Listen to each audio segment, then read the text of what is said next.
Before we start, just a quick reminder to hit that subscribe button. Only 2% are subscribed at 1,000 subscribers. I'll be posting a special video. My best friend slammed her phone on my table and whispered. He says he's posting everything if I ignore him. I am Riley, 26, and my stomach dropped hard. Her eyes were red, shoulders shaking, voice stuck somewhere in her throat. She pushed the phone toward me like it burned her skin. The screen lit up again, his name, another incoming message. You listen, she said, barely breathing. Her thumb hit the speaker icon and then she froze. The voicemail started and his voice filled my tiny living room. That tone he used made my skin crawl before he even finished. You think you can ghost me after what we did? He sounded bored, like this was some normal argument. I have the videos and I swear I will share them.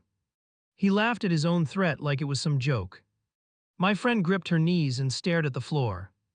I watched the little progress bar move across the screen. My brain tried to lag behind, like maybe I misheard. Nope, he repeated it, clearer, meaner, a little louder. I send one link to your job and you're done. He dragged out the word job like it tasted good. He promised to show her family everything if she blocked him. He ended with, you know I'm not bluffing, right? The voicemail clicked off and the room went weirdly quiet. She wiped under one eye and missed half the tears. I told him I was busy, she said, voice cracking. I didn't even say no, I just paused.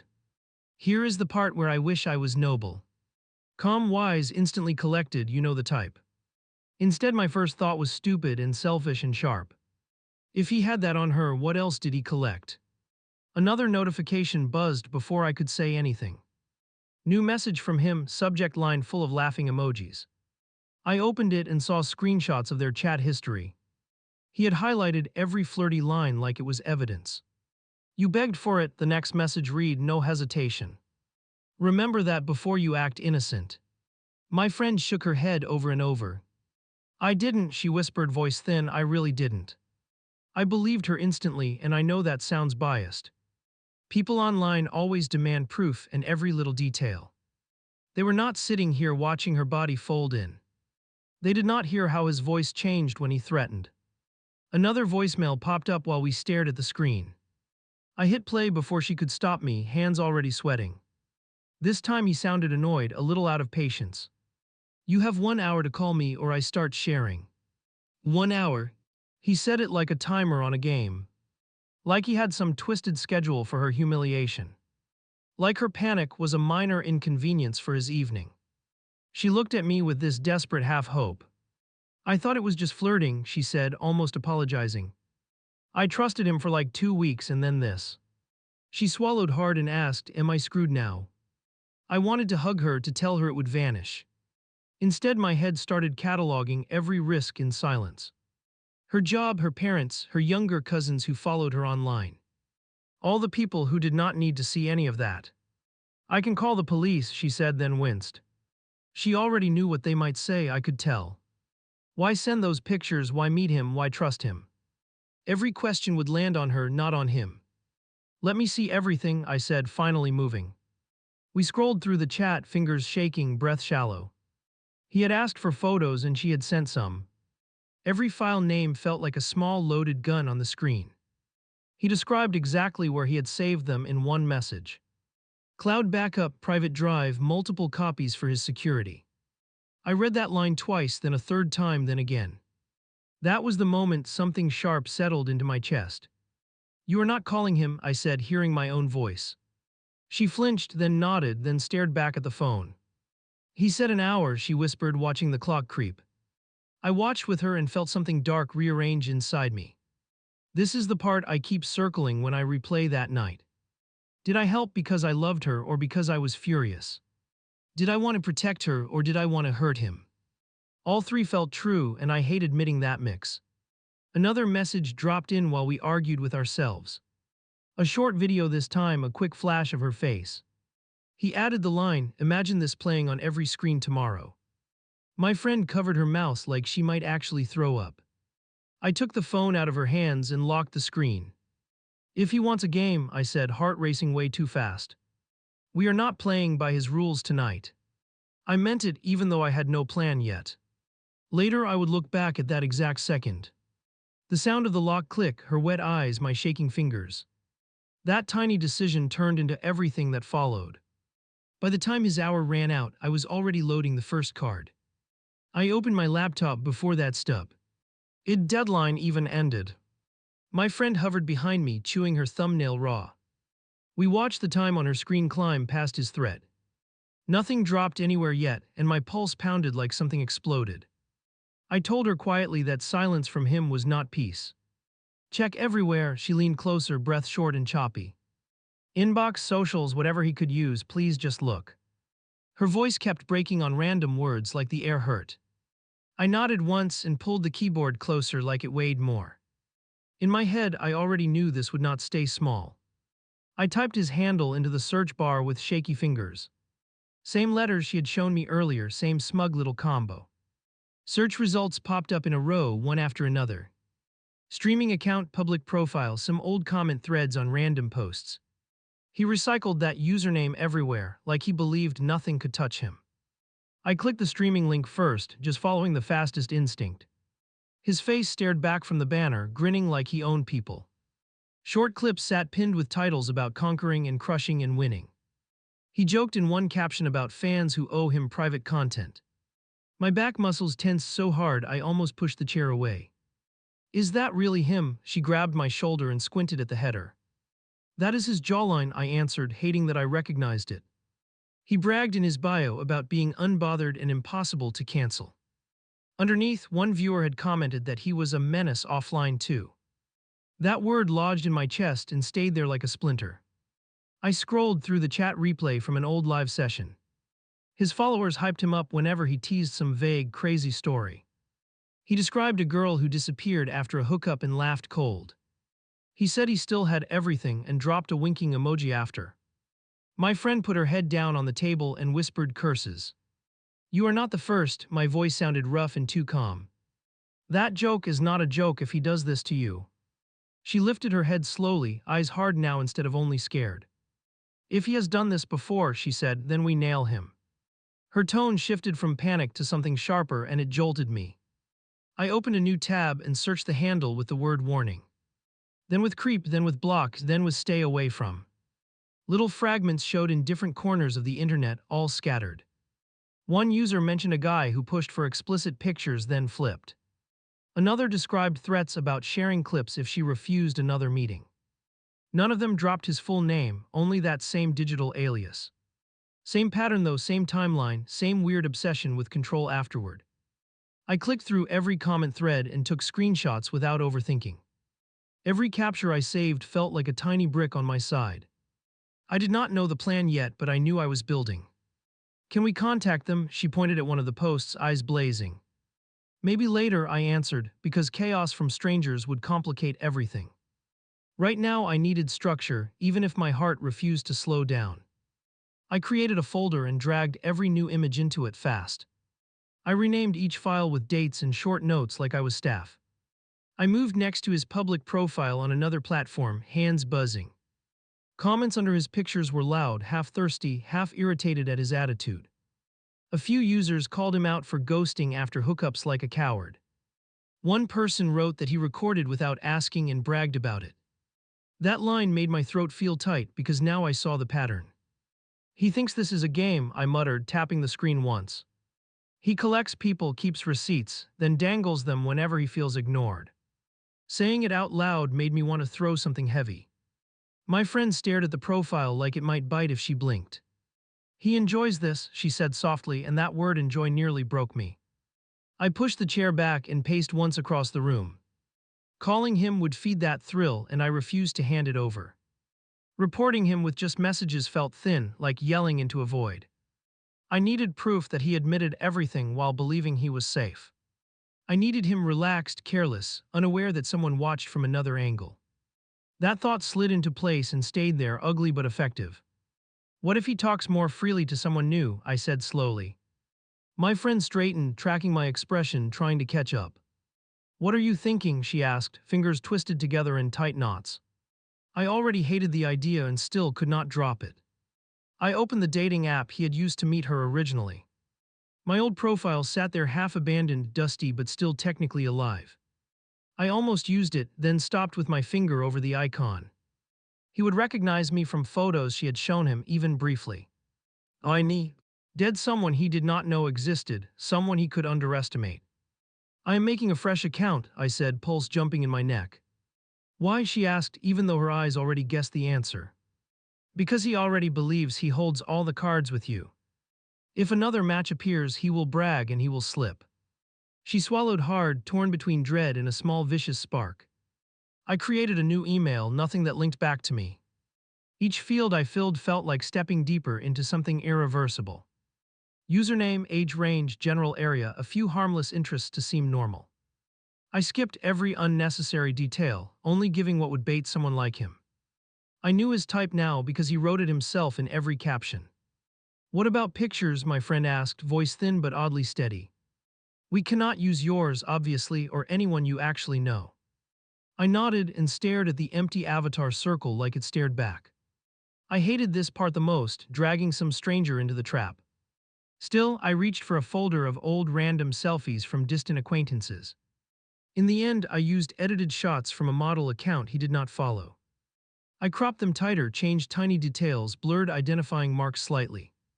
Nothing perfect, just enough to slide past a casual glance from him. My chest burned with guilt even as I adjusted the final frame. I hate this, I told her, but I hate him more right now. I filled out the bio with simple lines and a hint of chaos. Short, playful, nothing that sounded desperate, nothing that sounded too polished. I added one sentence about liking bold guys who take initiative. I paused there, realizing how close that sat to his favorite trick. Then I left it anyway because bait only works if it tastes familiar. My friend watched every step like she might call it off. Her jaw clenched whenever I typed something that reminded her of earlier. We do not engage if you feel unsafe, I reminded her firm. One message from me, then we decide together what happens next. I meant it in that moment, though later I would push much farther. I hit save and the new profile went live on the app. A tiny notification flashed about being visible to potential matches nearby.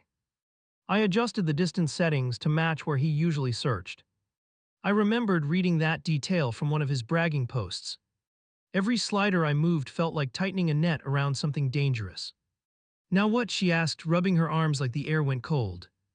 Now we wait to see how predictable he really is, I answered. I refreshed the screen once, then forced myself to stop obsessing. Minutes stretched in strange ways as we watched the empty inbox. I did not know it yet, but I had already stepped into his favorite arena. The app chimed and his picture slid onto my screen. New match. My chest tightened so hard I almost hit unmatched by reflex. Behind me, my friend gripped the back of my chair and didn't breathe. Is that him? She whispered, knuckles bone pale on the wood. It was the same jaw, the same smug tilt to his mouth. He had already liked the fake profile before my last refresh. He found us fast, I answered, and that speed scared me more.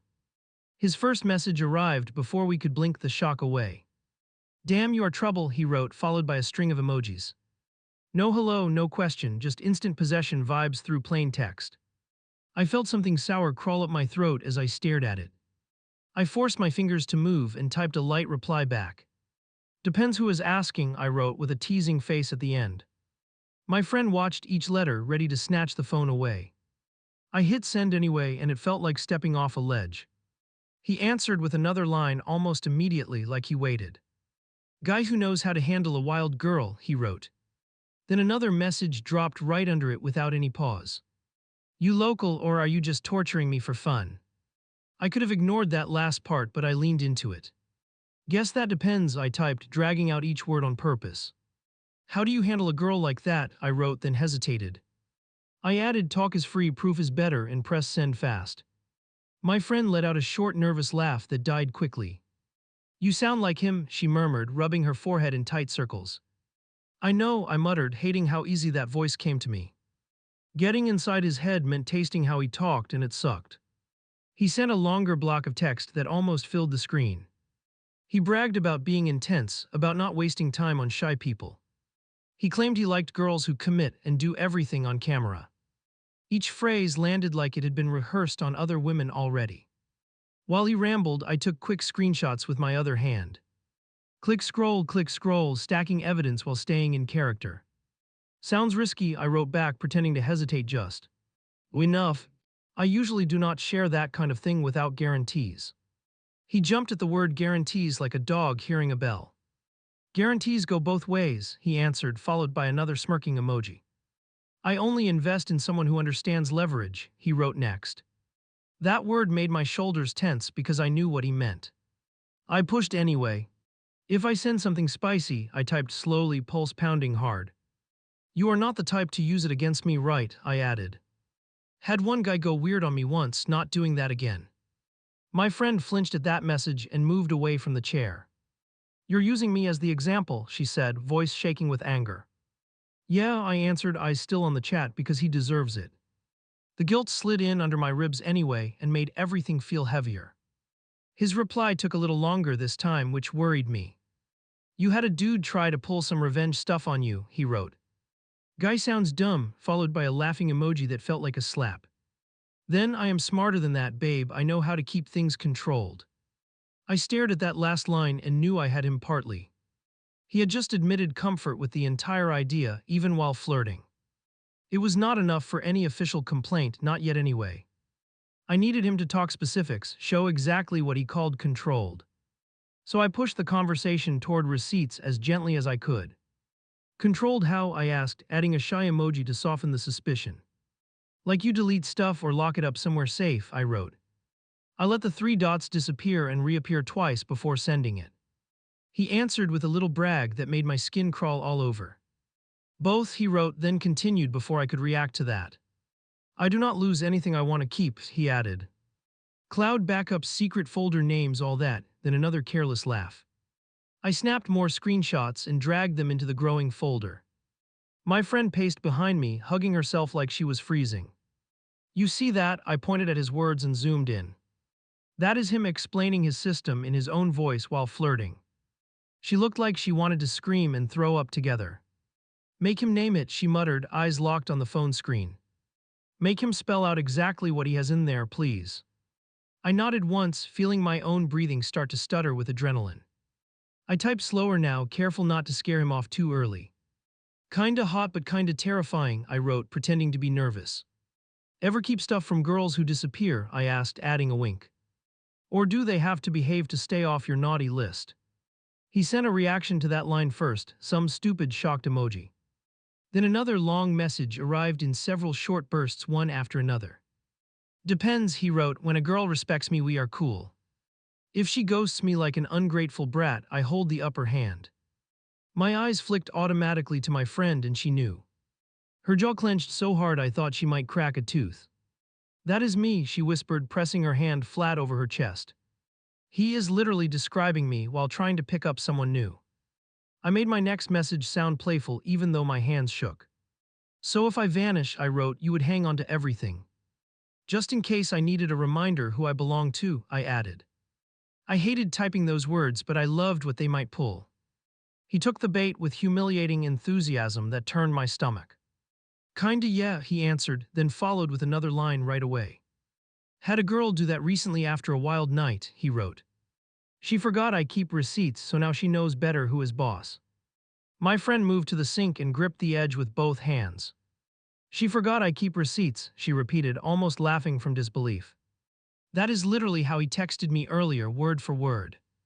Her eyes were wet but blazing, and I felt my anger spike hard. I pushed once more before he could change topics or lose interest. Wow, sounds intense, I wrote, doing my best to sound impressed. Ever actually had to use your receipts or did she fold fast? I asked. Guys always claim they have power, few actually follow through. He sent a voice note instead of text, and my friend went rigid. I turned the volume down low and pressed play with my thumb. His tone came through cocky and casual, like this was a proud story. He described the girl as dramatic, then mentioned nearly sending her clips around. He did not say my friend's name, but he did not need to. He described her job type, the nights they met, the way she panicked. He talked about saving everything in more than one place for safety. Then he laughed and said one warning was enough. She snapped right into line. I saved the audio immediately and grabbed another screenshot for backup. Got him talking, I whispered, even though my voice sounded far away. The S is him admitting the threat in his own words casually. The room felt too small as the reality of that evidence hit. My friend wiped under her nose and stared at the laptop. He thinks this is charming, she muttered like she was talking to herself. He thinks making me cry is a fun story to share. Her shoulders shook once, then went suddenly still like something locked inside. I decided to raise the stakes while he still believed he controlled everything. Now I am curious, I typed, fingers flying despite the tremor. If you have that kind of leverage, what do you show me first? I wrote. You cannot just tease your power and expect me not to ask. He answered with a short delay that made my nerves fray even more. I like a girl who appreciates a man with options, he wrote finally. Maybe I give you a preview sometime, he added like he was generous. Not her face though, I am not reckless, I crop smart. That line mattered. Cropping meant intention. He was not just hoarding files, he was altering them for control. I captured it all and dropped every new image into the folder like ammo. I gave him one more push toward exposing exactly what he had done. Show me how careful you are, I wrote with another koi emoji. Blurry is fine, I added, I just like knowing my guy has trophies. I hated myself for that word, but I knew he would love it. His typing bubble appeared, disappeared, then came back several times. My heart thumped so loudly I could feel it in my throat. Finally, a file icon appeared in the chat, waiting for my tap. My friend grabbed my wrist before I could open it, eyes huge. If that is me, she whispered, I do not know if I can look. I did not blame her, not even a little, and my hand shook. Step back, I told her, nudging her toward the doorway gently. I will check it and I will close it if it is you. She backed into the hall and pressed her forehead against the wall.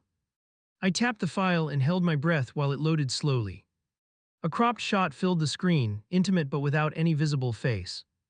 I recognized the tattoo on her shoulder immediately and felt my whole body go cold. He had trimmed out everything that could identify her directly for strangers. To him that probably felt clever, like it made him untouchable by rules.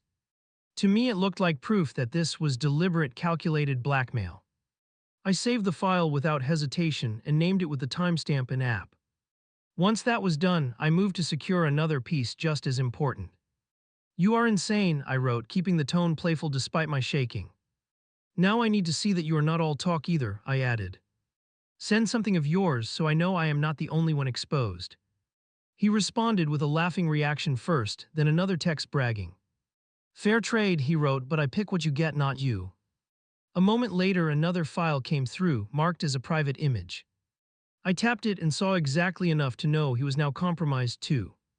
I snapped more screenshots, not of the explicit parts but of the context. His username, the file headers, the chat lines leading directly into it. Then I saved the actual images into a separate encrypted folder on my drive. My hands moved on autopilot now because my brain was buzzing too loudly. He kept typing while I did that, still wrapped in his fantasy. See, I trust you already, he wrote, adding another string of emojis. Girls never walk away when they see what I am working with, he added. I stared at that message and realized he had just handed me his weakness. My friend stepped back into the doorway, eyes searching my face. What did he send? She asked, voice low like we were in a church. Enough, I answered, turning the screen slightly so she caught the idea. Her lips pressed together and I watched fury slowly overtake the fear. I ended the flirting with a simple stall before he could push further. Gotta run, but this is interesting, I wrote, then added a heart. Maybe you show me more later, I typed, then set the phone down. If he thought I was hooked, he would not nuke the chat yet.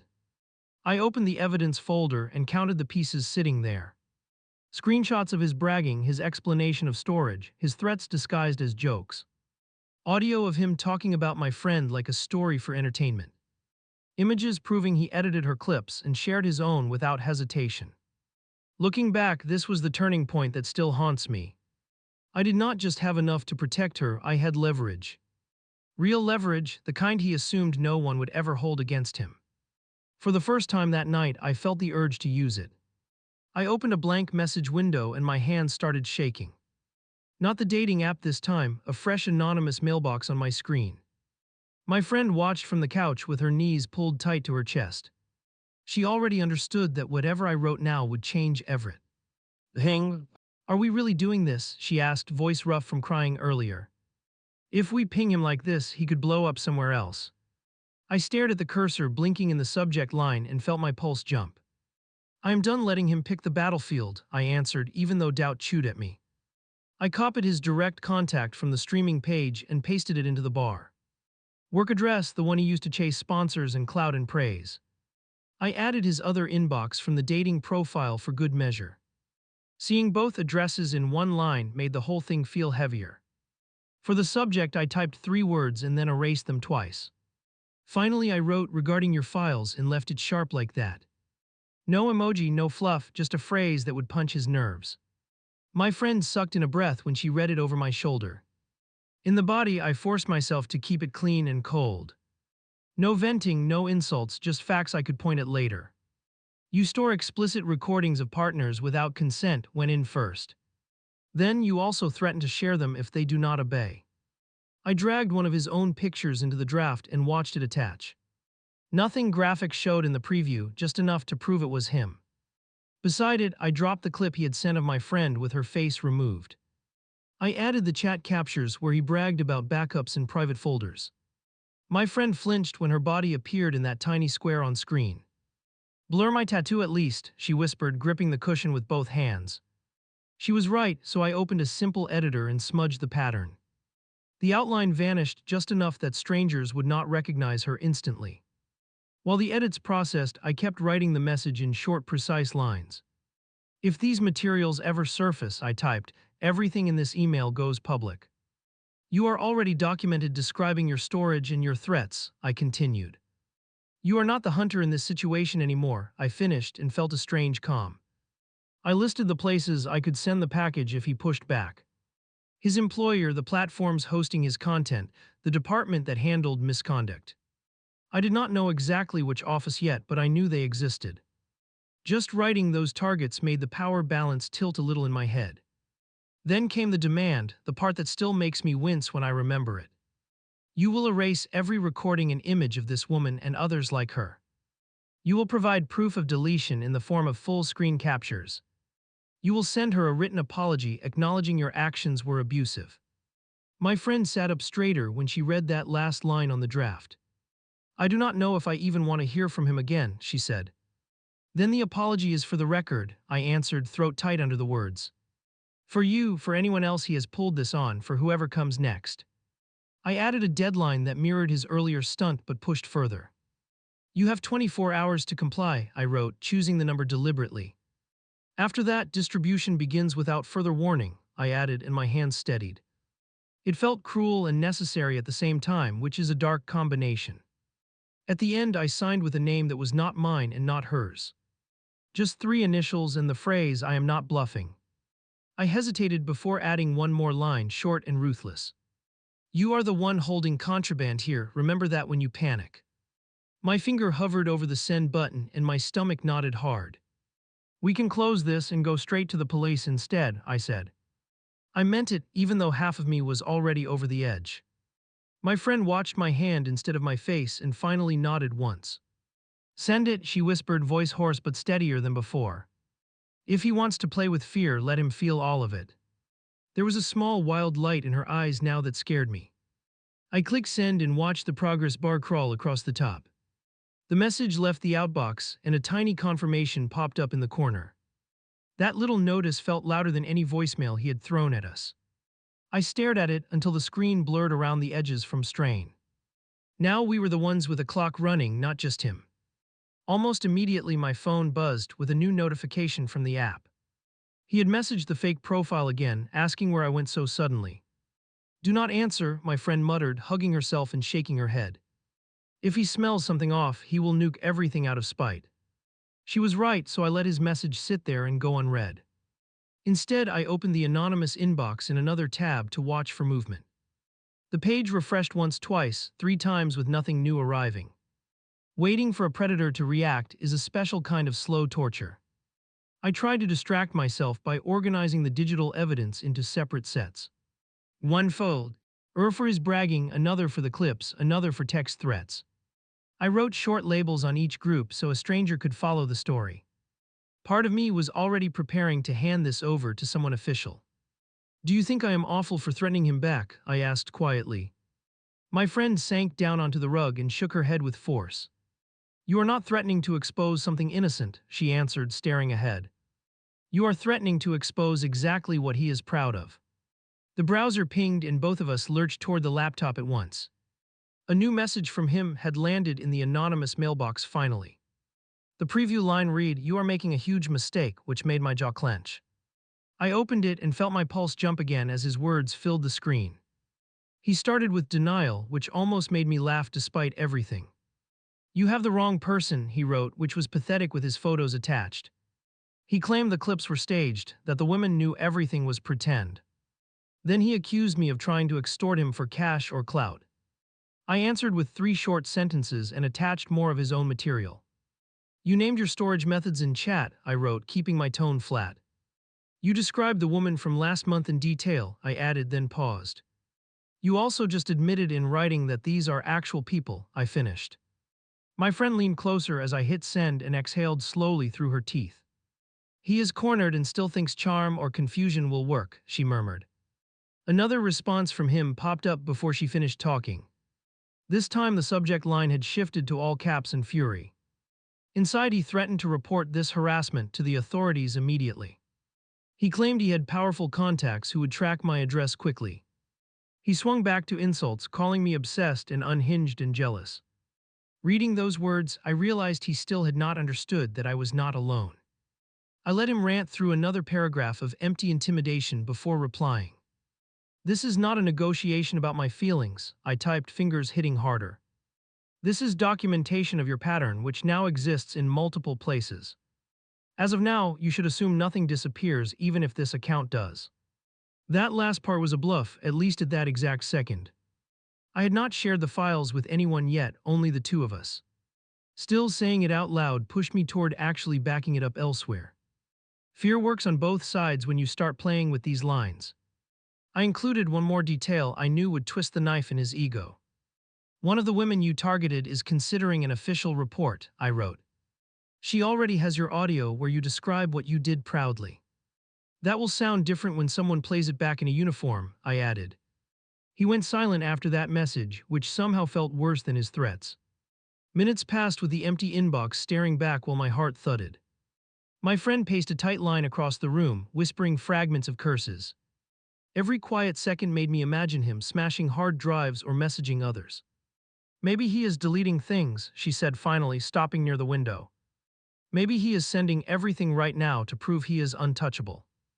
Both outcomes sat there like twin disasters waiting for us to discover them.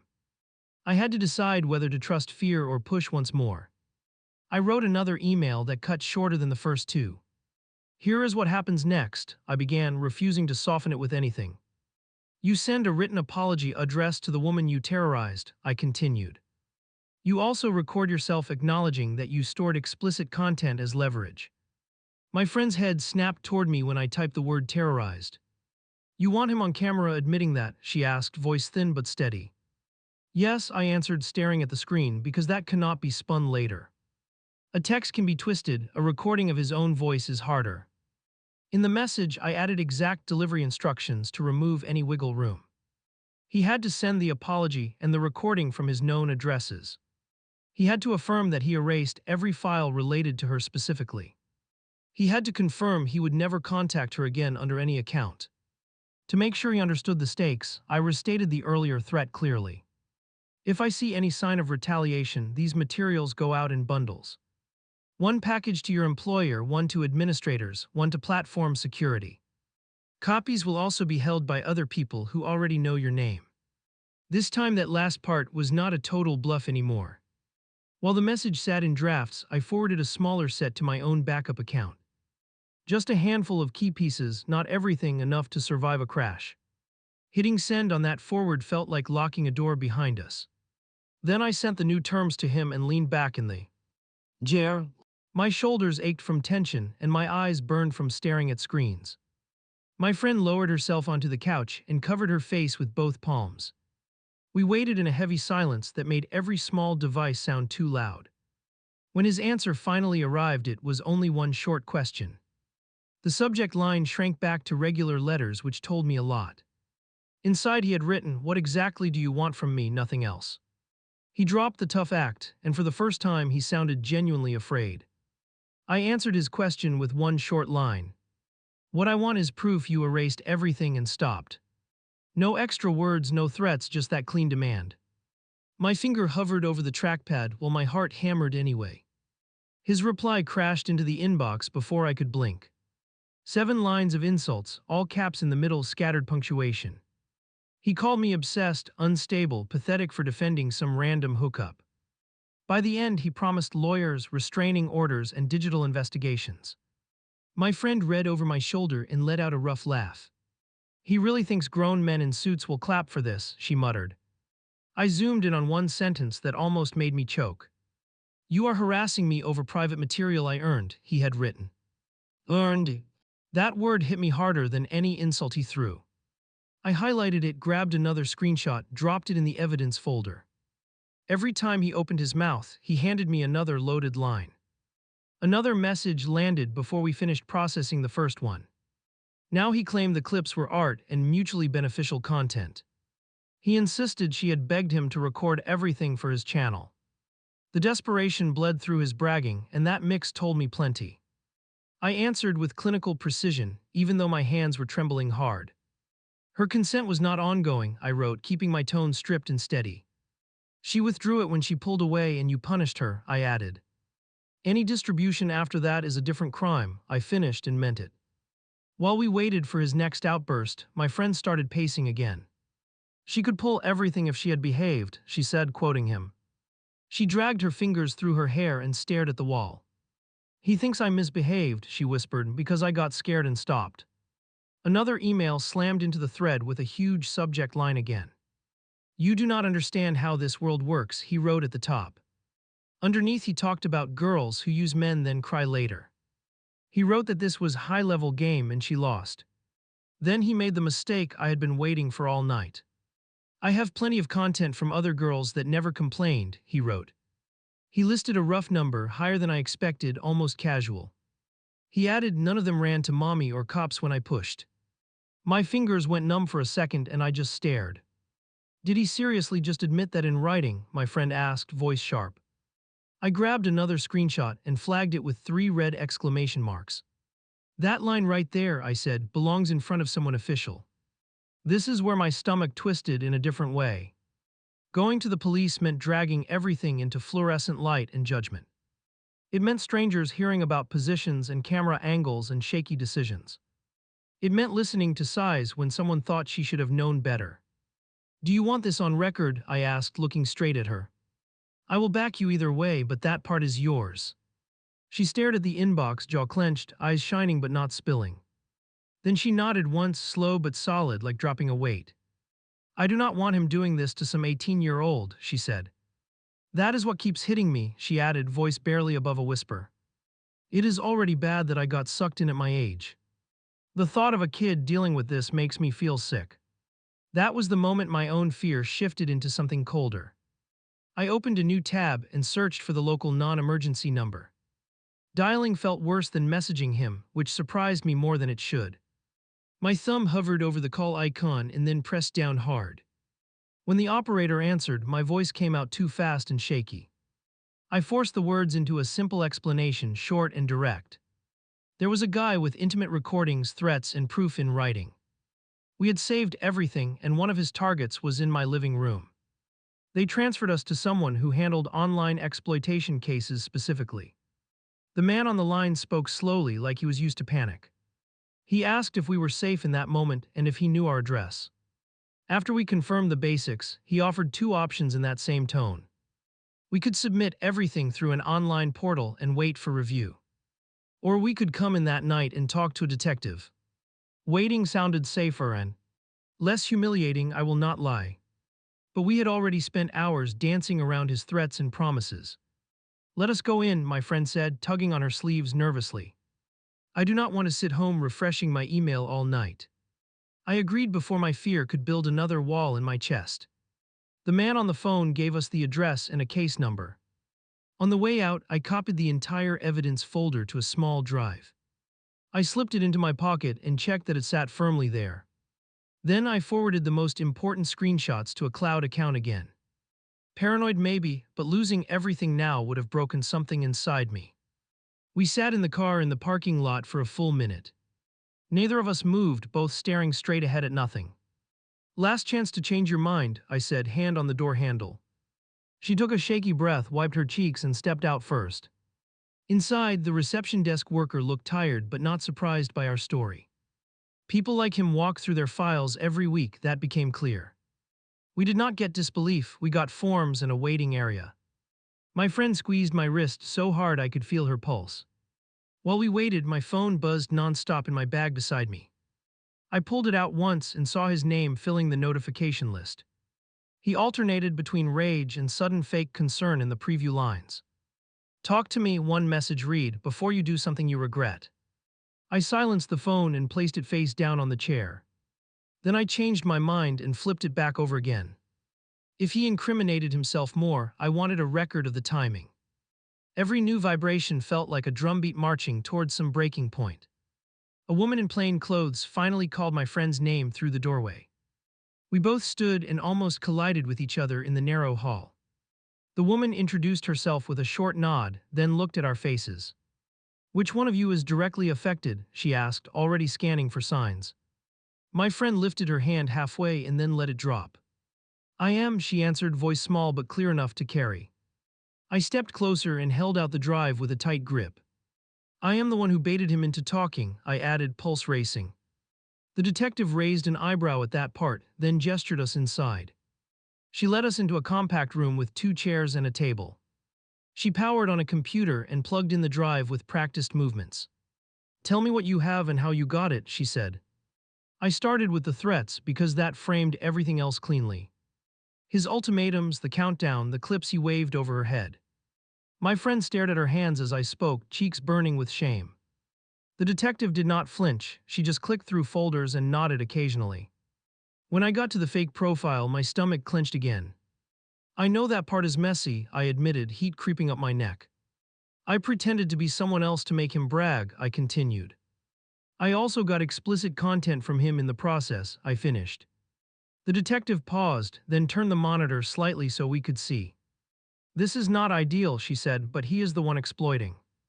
Your method will be messy for court, not useless," she added. That small distinction did not erase my guilt, but it stopped the spiral. She played the voice note where he described my friend as dramatic. Hearing his voice in that room made my skin crawl all over again. The detective's expression did not change, but her grip on the mouse tightened. "Save that clip separately for me," she said, and marked down the timestamp. Right then, my phone buzzed again on the table between us. Without thinking, I unlocked it and opened the newest email from him. The subject line read, "You are not the only one I can ruin." The detective leaned in closer before I could even scroll down. In the message, he ranted about girls who owe him silence and loyalty. He mentioned a bunch of others who had sent things he still owns. He wrote that if one of them tried to scream victim, he had evidence. He even used the phrase backup folder of crazy exes, which made my chest hurt. The detective looked at us, then at the screen, then back. "Forward this to the case address right now," she instructed, tone tighter. "That language matters, especially when he talks about multiple targets." I sent it with shaking fingers while she typed something into her notes. "Here is the deal," she said, folding her hands on the table. "We will document everything you brought, including the parts you are ashamed of. You both will give statements separately so details line up cleanly," she continued. "In the meantime, do not respond to him at all, no matter what." I nodded, but a guilty thought slid through me anyway. I had threatened him earlier, and I did not know how that would sound. Not only to courts, but to myself when this thing settled. Part of me had enjoyed watching him panic, and I hated that. They moved my friend to another room to record her version in full. I stayed where I was and walked through every step with the detective. The dating app, the fake account, the screenshots, the humiliating files. She did not judge, but every detail felt like peeling off a scab. When we finally stepped back out into the lobby, it was late. My eyes ached, my throat hurt, and my limbs felt heavy. My friend collapsed into a chair and let out a shaky breath. My phone buzzed one more time, and this time I let the detective see it first. The detective grabbed my phone before I could unlock it. Her thumb slid the notification open while my friend held her breath. His new message filled the screen with a wall of frantic text. By the second line, the detective's jaw tightened enough to change the air. "He just threatened again," she said, tapping the top of the email. "He is talking about what he will do if you snitch." She turned the phone so we both saw the exact wording. "If I go down, a few girls go down with me," he'd written. My friend clamped a hand over her mouth and stared at the floor. "Does that help or hurt?" she asked through her fingers. The detective exhaled once, sharp, like she had seen this pattern before. "It helps," she answered, "because he is tying consequences directly to cooperation." She stepped out with my phone and the drive tucked under her arm. We sat alone in the lobby again, hearts racing in the quiet. For the first time that night, I felt smaller than the process. Like the whole thing had moved out of my hands and kept rolling. I am not proud of this, but part of me panicked. Not because I wanted him free, but because I lost my script. Up until then, I had been steering moves like a messy game. Now real systems were involved, and they do not always reward intention. The detective came back with another officer trailing behind her. They spoke in low voices near the doorway, glancing over at us. I caught bits and pieces enough to know they were escalating. Words like warrant and digital unit and devices floated over in fragments. She walked back to us with a different energy in her shoulders. "Here is what is going to happen tonight," she said calmly. "We are forwarding this to the on-call team that handles searches. Based on what he just wrote, we have enough to move fast." My friend leaned forward, elbows on her knees, eyes locked on her. "Does that mean you go to his place?" she asked, voice tight. "It means we secure his hardware before he has time to purge," the detective answered. "If he has other victims hiding in there, we want them found." Hearing the word victims in plural made my stomach twist again. I thought of that line about a bunch of others in his email. Suddenly, this was not just about my friend and my reckless trap. We were now standing in the doorway of a lot of ugly secrets. They kept my phone for copies and gave me a written receipt. "We will duplicate everything and return your device tomorrow," the detective explained. "You will both be contacted when we have more concrete steps," she added. "In the meantime, block him everywhere and do not answer anything." Out in the parking lot, the night felt quieter than it should. My friend leaned against the car and laughed once, short and bitter. "I thought I would feel better walking out of there," she said. "Instead, I feel like I just signed up for a long storm." She was right, of course. There is no quick win button for this kind of damage. Still, there was a tiny sliver of relief under all the tension. For the first time since his first voicemail, someone else carried part of it. The next morning, I woke up to 3 new emails from the detective. One confirmed they had mirrored my files and secured his ongoing messages. Another asked for the login for the fake profile I had created. The last one was short, almost casual, and hit the hardest. "We executed a warrant at his address this morning," it read. "Multiple devices collected, ongoing review, we will update you," it continued. He was not arrested yet, but they had stepped into his real life. That image alone made my chest loosen just enough to breathe deeper. A few hours later, my friend forwarded me an email from an unknown account. No greeting, no sign-off, just a single attached document in one line. "They told me to send this," he had written, nothing else at all. The attachment was a formal apology drafted within an inch of its life. He admitted to storing recordings without ongoing permission but couched it in excuses. He wrote about miscommunication and blurred boundaries and unhealthy online habits. He apologized for any distress instead of naming what he actually did. It read like something filtered through an attorney, not a real conscience. My friend stared at it on her laptop and shook her head. "This is not for me," she said, voice L. Oh, and fled. "This is for whoever will read it in a file later." She pressed forward anyway and hit download, then dropped it into her own folder. Another email from the detective arrives that evening with more careful language. They had found more than one folder matching his brag about backups. Several involved different women, some clearly younger than my friend and me. They were now working to identify them without exposing details unnecessarily.